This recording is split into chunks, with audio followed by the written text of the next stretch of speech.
नमस्कार एंड जय जगन्नाथ सांग माने केमती अछंती समस्ते आशा करछि समस्ते भलरे थिबे मु मध्य भलरे अछि।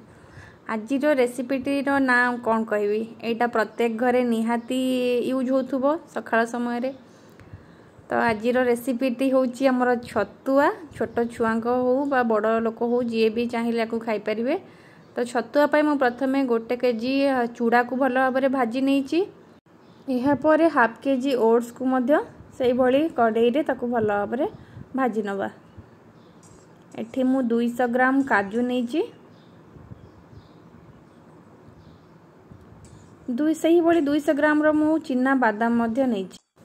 सखाळु उठिले प्रत्येक मांकर गोटे टेंशन थाए छुआ को कोन देबी। तो मोर तो टेंशन न थाए एति पई कि मु थर करे 2 मास पई करिकि रखी दिए। 2 मास हो कि 1.5 मास पई करिकि रखी दै थाए। सखाळु उठिला माने मु छुआ को छतुआ ही दबा पई ही प्रेफर करे। तो सेठी मु कला चना भाजुथिली। एठी मु वर्तमान 150 ग्राम रो पेस्ता भाजी नउची। आपण ए चना आपण नै परिवे हाफ केजी मु तो हाफ केजी नैची। सबु जिंस गुड़ाक भल भाव भाजी नहीं कि मुझे देखी देछि। सबु जिंस मोर भाजी ही जाइछि। प्रथमे चूड़ा ओट्स वर्तमान कला चना एटी काजू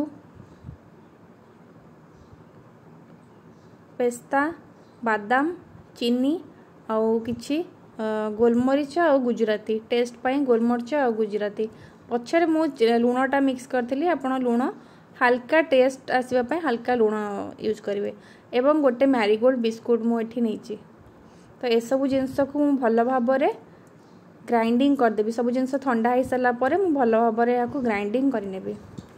देखि दियंतु सब इंग्रेडिएंट्स गुडी को एठी देखंतु मु ताकू भल भाव ग्राइंडिंग करि नैछि। आशा करूची आजिरो वीडियोटी आपण मन पई बहुत हेल्पफुल हेइथिबो। रहुची जय जगन्नाथ।